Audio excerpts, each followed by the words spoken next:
انتہائی عقیدت و محبت اور احترام کے ساتھ بارگاہ رسالت مآب صلی اللہ تعالی علیہ وسلم میں درود شریف کا نذرانہ پیش کریں۔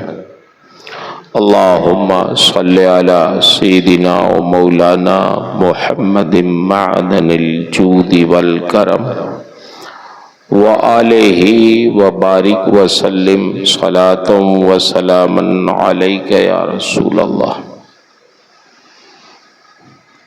معزز حاضرین مجلس،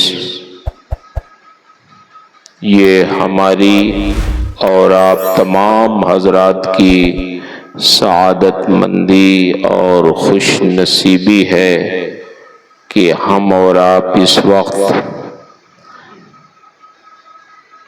اپنے آقا و مولا حضور نبی کریم صلی اللہ علیہ وسلم کے میلاد کی مجلس میں حاضر ہیں۔ اللہ تعالی آپ کی ہم سب کی شرکت کو قبول فرمائے اور یہاں سے اٹھنے سے پہلے اللہ تعالی ہماری آپ سب کی مغفرت فرمائے۔ میں ان بچوں، ان علماء، مولانا سردار صاحب زیدہ مجدہ، ان کے برادران، تاجدار صاحب اور دیگر تمام حضرات کا شکریہ ادا کرتا ہوں جنہوں نے بڑی کوشش کر کے آج کی شب میں یہ مجلس منعقد کی اور ہمیں اور آپ کو دعوت دے کے بلایا۔ اللہ ان کی کوششوں کی جزا انہیں عطا فرمائے۔ اس وقت دنیا میں لوگ اتنے مصروف ہیں کہ کسی کو فرصت نہیں ہے۔ اگر کچھ لوگ ہمیں دینی مجلسوں میں بلاتے ہیں، کچھ سننے سنانے کا موقع فراہم کرتے ہیں، تو ان کا شکر گزار ہونا چاہیے۔ بہت سے لوگ گھبراتے ہیں، یہ مولوی صاحب ابھی بیٹھائیں گے اتنی دیر تک۔ وہ غالب کا شعر ہے کس کا کہ ناصحہ مت کر نصیحت دل میرا گھبرائے ہے۔ ناصحہ مت کر نصیحت دل میرا گھبرائے ہے، اس کو دشمن جانتا ہوں جو مجھے سمجھائے ہے۔ دلی کی زبان تو بہت سے لوگ گھبراتے ہیں، یہ مولوی صاحب ابھی کچھ سمجھائیں گے۔ اسی کے لیے تو ہم لوگوں نے علم حاصل کیا ہے تاکہ اپنے آپ کو بھی سمجھائیں اور آپ کو بھی سمجھائیں۔ اللہ کا حکم ہے وَذَكِّرْ فَإِنَّ الذِّكْرَىٰ تَنفَعُ الْمُؤْمِنِينَ۔ محبوب آپ سمجھائیں لوگوں کو، کیونکہ آپ کا سمجھانا مومنوں کو نفع پہنچائے گا۔ تو سمجھانا یہ فریضہ ہے ہم لوگوں کا۔ اب آپ چاہے برا سمجھیں چاہے اچھا سمجھیں، کام تو کرنا۔ لیکن کبھی کبھی مجلسیں کام آ جاتی ہیں۔ دیکھیے یہ دل اللہ نے محبت کے لیے عطا فرمایا، اس میں محبت رہے گی چاہے جس کی رہے۔ بولیے، دنیا کی بھی محبت رہ سکتی ہے، آل اولاد کی بھی محبت رہ سکتی ہے، اللہ و رسول کی بھی محبت رہ سکتی ہے۔ جس کی محبت آپ چاہیں گے اس دل میں رہے گی۔ اللہ نے یہ دل محبت کے لیے بنایا۔ کبھی کبھی ایک لمحے کی بھی محبت کام آ جاتی۔ امام احمد بن حنبل بہت بڑے محدث، فقیہ، مجتہد گزرے اور اللہ کے ولی بھی گزرے۔ جیسے امام اعظم ہیں، ہم ان کی تقلید کرتے ہیں تو حنفی کہلاتے ہیں، تو امام احمد بن حنبل کے ماننے والے حنبلی کہلاتے ہیں۔ وہ بھی امام ہیں، ان کی لوگ پیروی کرتے۔ بڑے نیک تھے، اللہ والے تھے۔ دریا کے کنارے بیٹھ کے وضو کر رہے تھے۔ ان کے اوپر ایک شخص جدھر سے پانی آ رہا تھا، آگے ایک گنہگار شخص وضو کر رہا تھا۔ اس نے جب دیکھا کہ میرے نیچے امام احمد بن حنبل بیٹھ کے وضو کر رہے ہیں اور میرا یہ پانی ان کے سامنے سے گزرے گا تو کہیں ایسا نہ ہو کہ میں جو وضو کروں تو میرے جسم سے جدا ہونے والا پانی امام احمد بن حنبل کے سامنے سے گزر جائے تو یہ تو میری جانب سے بے ادبی ہو جائے گی ان کی، میں اس لائق نہیں ہوں۔ وہ بہت بڑے امام ہیں۔ اس ارادے سے وہ اٹھ گیا، اب نیچے آیا۔ امام احمد بن حنبل اوپر ہو گئے، ان کی طرف سے اب پانی آ رہا تھا تو اس نے سوچا اگر ان کے جسم سے جدا ہونے والا پانی میں نے استعمال کر لیا تو شاید اللہ کے ایک محبوب بندے کی برکت سے اللہ مجھے نجات عطا فرما دے۔ دیکھیے کتنا نیک ارادہ، خالی اپنی جگہ اس نے بدل دی۔ اس نے وضو کیا، نماز پڑھی، چلا گیا۔ کچھ دنوں کے بعد اس کا انتقال ہو گیا۔ کسی عزیز نے خواب دیکھا، پوچھا اللہ نے تمہارے ساتھ کیسا سلوک کیا؟ تو اس نے کہا میرے بھائی میں تو بہت گنہگار تھا، دریا کے کنارے امام احمد بن حنبل کی تعظیم کام آ گئی۔ میرے رب نے فرمایا کہ جب اس نے میرے ایک محبوب بندے کے لیے اپنے بیٹھنے کی جگہ بدل دی اس کی تعظیم میں، تو میں نے بھی اس کا ٹھکانہ جہنم سے جنت میں تبدیل کر دیا۔ تو یہ دل اللہ نے محبت کے لیے بنایا، لڑائی جھگڑے کے لیے نہیں بنایا، محبت کے لیے بنایا ہے۔ سب سے پہلے اللہ و رسول سے محبت کرنی، اپنے رب سے محبت، رب کے رسول سے محبت، ماں باپ سے محبت، امت مسلمہ سے محبت، اپنی اولاد سے محبت، محبت کے لیے اللہ نے بنایا۔ تو محبت کے تقاضے ہوتے ہیں کہ اس کا اظہار بھی ہونا چاہیے، ہے نا؟ ہم لوگ تو مسلمان۔ نبی کریم صلی اللہ علیہ وسلم کے ذریعے اللہ نے ہمیں ہدایت عطا فرمائی۔ ہم کیا جانتے خدا کون ہے؟ بن دیکھے خدا ہم نے تجھے مان لیا ہے، ایک دیکھنے والے کا کہا مان لیا۔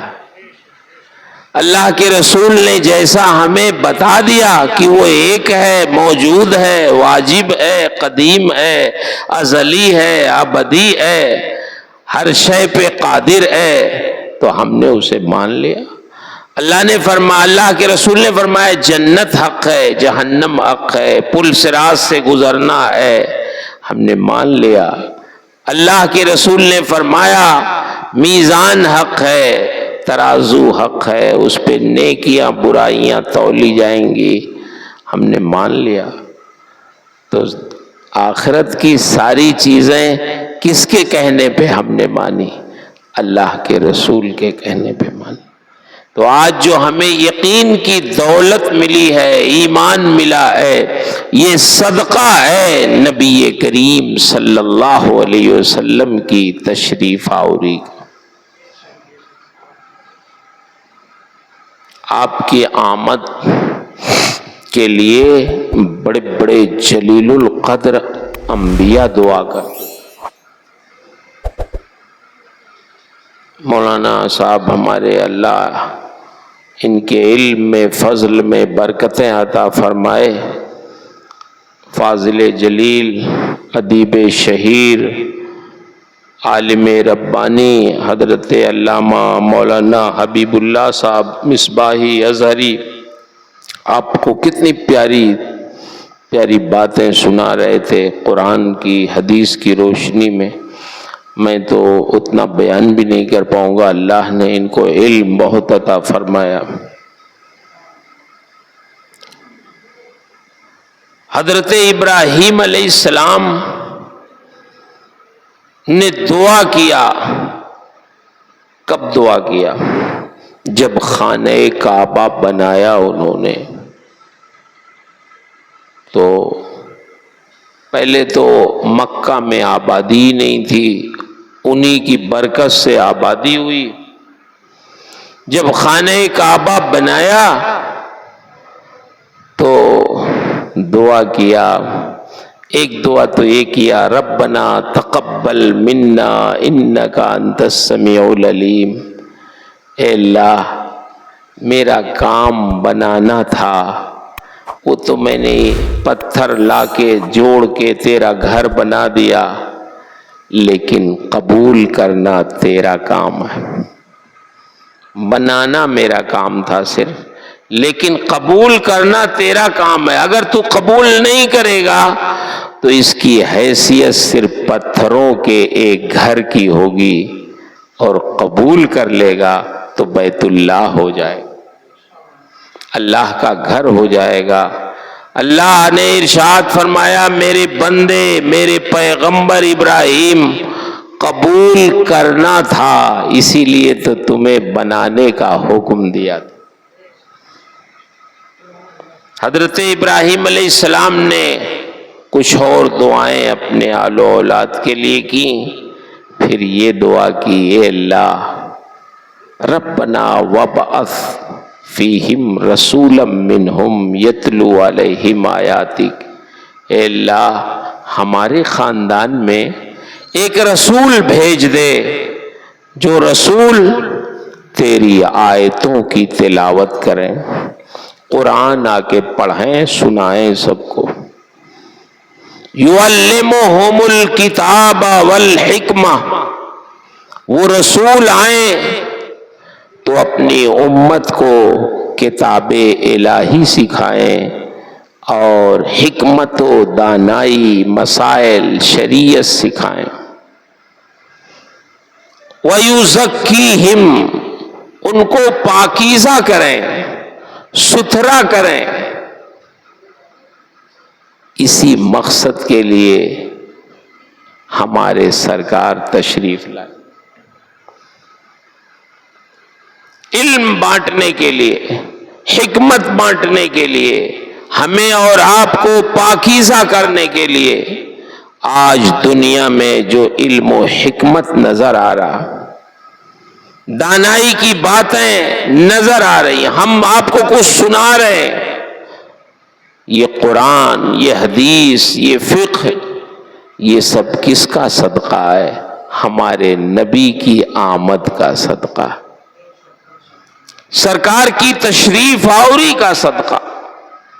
سرکار تشریف نہ لاتے تو ہم اور آپ اس شکل و صورت میں نہیں ہوتے، نہ ہمیں کوئی علم ہوتا۔ آپ جانتے ہیں جس زمانے میں آپ تشریف لائے تھے وہ زمانہ دور جاہلیت کہلاتا تھا، جاہلوں کا زمانہ تھا، بے پڑھے لکھے لوگوں کا زمانہ تھا، لیکن اللہ کے رسول نے آ کے ایسا ان کی جہالت دور فرمائی کہ ایک عرب نے آدمی کا بول بالا کر دیا، خاک کے ذروں کو حمدوش ثریا کر دیا، خود نہ تھے جو راہ پہ اوروں کے ہادی بن گئے، کیا نظر تھی جس نے مردوں کو مسیحا کر دیا۔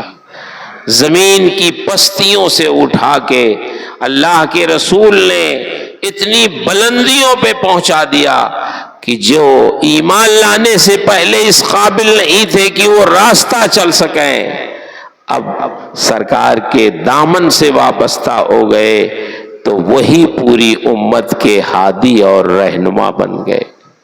حضرت عمر رضی اللہ تعالی عنہ کا نام آپ سنتے ہیں، کیسے جلالی تھے، بولیے، بات بات میں تلوار اٹھا لیتے ہیں، لیکن نبی کے دامن سے وابستہ ہو گئے تو اب اگر بارگاہ رسالت میں کوئی رائے دے دیتے تھے تو انہی کی رائے پر قرآن نازل ہو جاتا تھا۔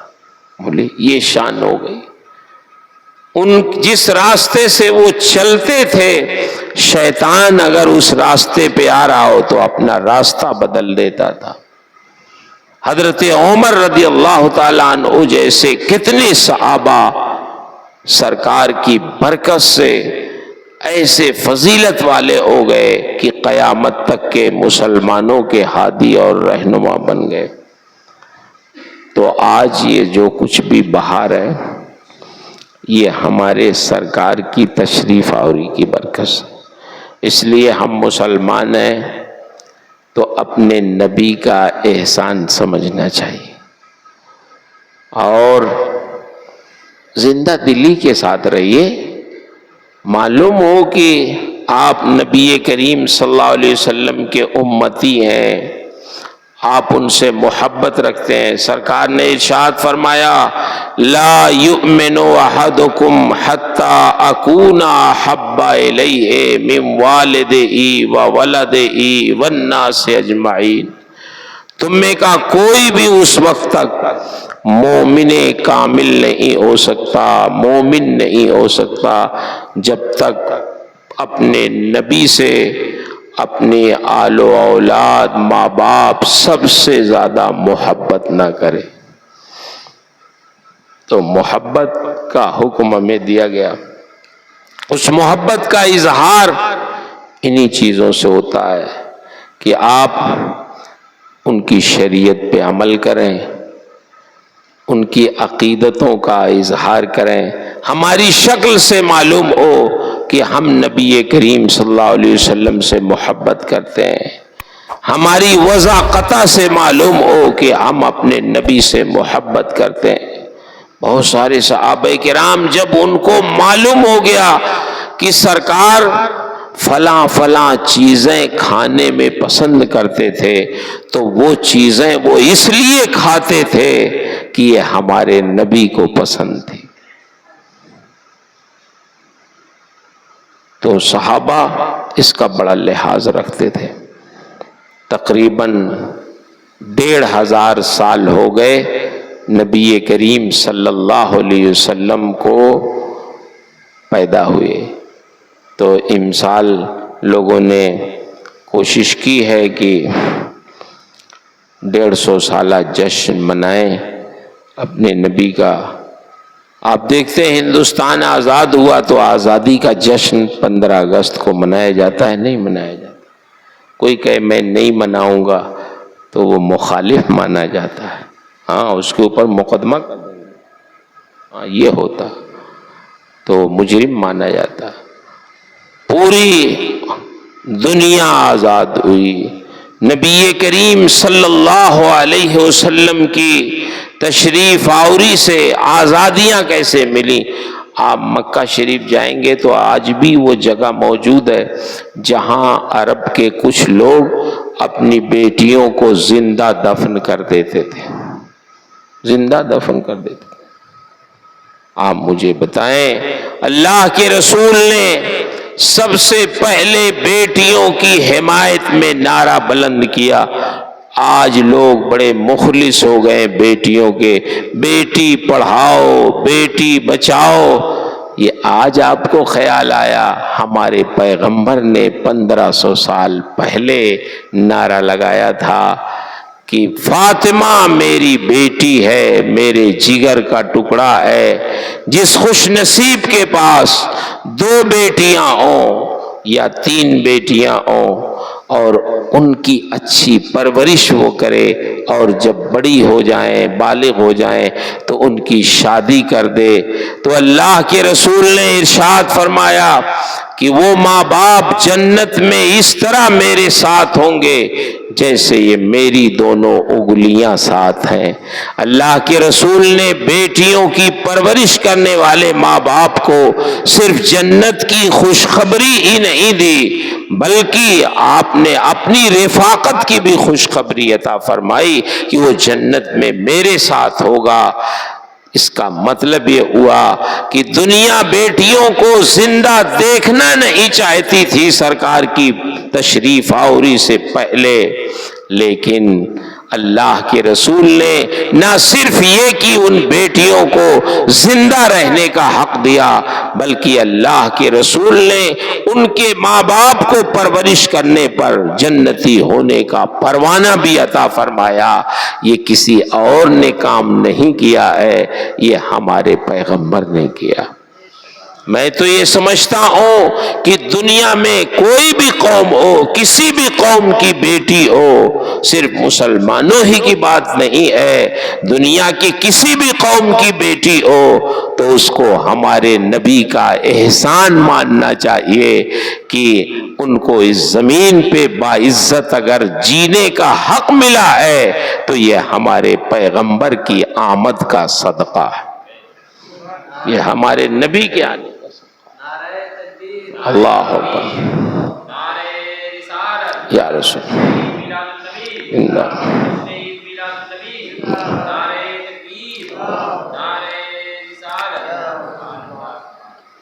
ماؤں کے ساتھ لوگ کیا کرتے تھے سرکار کے آنے سے پہلے؟ تاریخ پڑھیے پتہ چلے گا۔ عرب کے 3 بھائیوں نے اپنی ماں کو 30,000 درہم میں بیچ ڈالا، ماں کو بیچ، ویسے ہی بازار لگتے تھے، لوگ انسانوں کو بیچتے تھے۔ آپ غور کریں، جیسے جانور بکتے ہیں، کھانے پینے کی چیزیں بکتی ہیں، سرکار کی تشریف آوری سے پہلے اس طرح لوگ ماں کو اپنی بیچ دیتے تھے۔ 3 بیٹوں نے اپنی ماں کو 30,000 درہم میں بیچ دیا اور 10,000 درہم تقسیم کر لیا۔ مگر جب ہمارے نبی تشریف لائے تو آپ نے نعرہ بلند کیا کہ دنیا والو، یہ تمہاری مائیں ہیں، یہ اس لائق نہیں ہے کہ تم ان کو بیچو، ان کی خدمت کرو۔ کیوں؟ اس لیے کہ جنت ان کے قدموں کے نیچے ہے، ان کی خدمت کرو۔ اللہ کے نبی نے جنت کو ان کے قدموں کے نیچے قرار دیا۔ یہ عزت کسی اور مذہب نے نہیں دی ماؤں کی، جو عزت اللہ کے نبی نے دنیا کی ماؤں کو عطا فرمایا۔ اس لیے دنیا بھر کی ماؤں کو بھی ہمارے نبی کا احسان ماننا چاہیے کہ ہمارے پیغمبر نے ماؤں کا وہ مقام بلند کیا کہ آج وہ باعزت ہیں، ورنہ بازاروں میں لوگ ان کو روپے اور پیسے کے عوض میں بیچنے میں فخر سمجھتے۔ تو میرے بھائیوں، ہمارے نبی صرف مسلمانوں کے لیے رحمت نہیں ہے، پورے عالم کے لیے رحمت، یہ ہمیں سمجھانے کی ضرورت۔ تو اس لیے جب اللہ کی ایسی رحمت ملے تو خوشی منانا چاہیے کہ نہیں منانا چاہیے؟ بولیے، آپ اتنا سست لگ رہے ہیں، لگتا ہے کوئی ہم چندہ کرنے آئے، مولوی صاحب ابھی آپ سے کوئی پیسہ مانگیں گے۔ بولیے نہیں، خوش رہیے، ہم مسلمان ہیں، اللہ نے ہمیں ایمان کی دولت سے عطا فرمایا ہے، یہ پیشانی صرف رب العالمین کی بارگاہ میں جھک رہی ہے، یہ ہمیں شرف حاصل ہے۔ سب سے پیارا نبی، اپنا سب سے محبوب نبی اللہ نے ہمیں عطا فرمایا ہے، تو اللہ کی اس نعمت پر ہمیں خوش بھی ہونا چاہیے، اور جب موقع آئے تو خوشیاں بھی منانا چاہیے۔ بات سمجھ میں آ رہی؟ کبھی ایسا ہو سکتا ہے کوئی آپ سے کہہ سکتا ہے کہ سرکار جس دن پیدا ہوئے تھے وہی دن صرف خوشی منانے کا تھا، اب 1400 سال ہو گیا تو ہر سال تھوڑی خوشی منائی جائے گی۔ تو آپ سمجھا سکتے ہیں ایسی بات نہیں۔ سرکار مکے سے ہجرت کر کے مدینہ آئے، تو جب محرم کا دن آیا، 10 محرم کا، تو یہودیوں کو دیکھا کہ وہ محرم کا روزہ رکھتے ہیں، 10 محرم کا، عاشورہ کا۔ آپ نے فرمایا تم لوگ روزہ کیوں رکھتے ہو؟ تو کہا چونکہ یہودی حضرت موسیٰ علیہ السلام کو مانتے، تو انہوں نے کہا کہ اس دن اللہ تعالیٰ نے حضرت موسیٰ اور ان کی قوم کو فرعونیوں سے نجات عطا فرمائی تھی، فرعونیوں کے ظلم سے نجات عطا فرمائی، تو ہم اس خوشی میں روزہ رکھتے ہیں۔ تو سرکار نے فرمایا کہ میں اپنے بھائی موسیٰ کا تم سے زیادہ حقدار ہوں کہ روزہ رکھوں، تو سرکار نے روزہ رکھ کر آپ نے حضرت موسیٰ علیہ السلام کے دن کو منایا۔ حالانکہ کتنے زمانے ہو گئے تھے حضرت موسیٰ علیہ السلام کو وصال فرمائے ہوئے، مگر پھر بھی سرکار نے یادگار منایا، خوشی منائی روزہ رکھ کے۔ اس کا مطلب یہ ہے کہ سینکڑوں ہزاروں سال کے بعد بھی جب وہ دن آ جائے تو خوشی منانا یہ سرکار کی حدیث اور عمل سے کیا ہے؟ ثابت۔ تو اس لیے آپ یہ کام کر سکتے ہیں، شریعت میں اس کی مثال ہے۔ بہرحال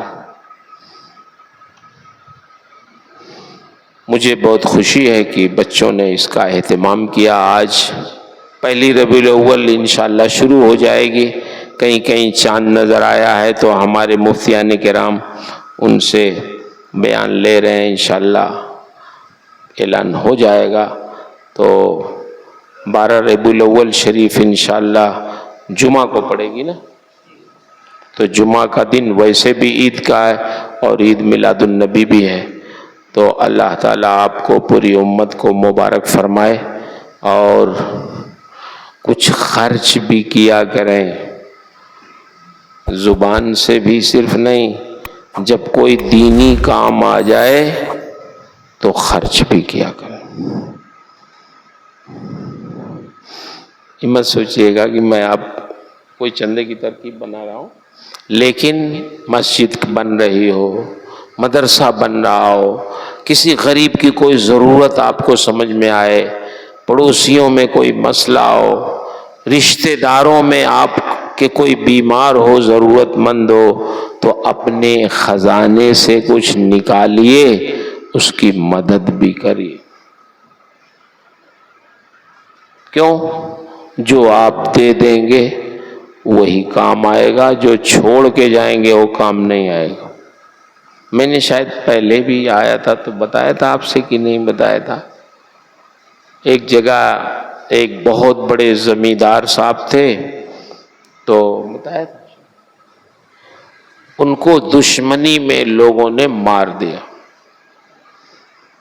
مر گئے، اور ایک نہر میں، بڑی نہر تھی، اس میں پھینک دیا۔ کئی دنوں تک تو لاش نیچے رہی، جب پھول گئی تو اوپر آ گئی، بہتے بہتے وہ بہت دور چلی گئی۔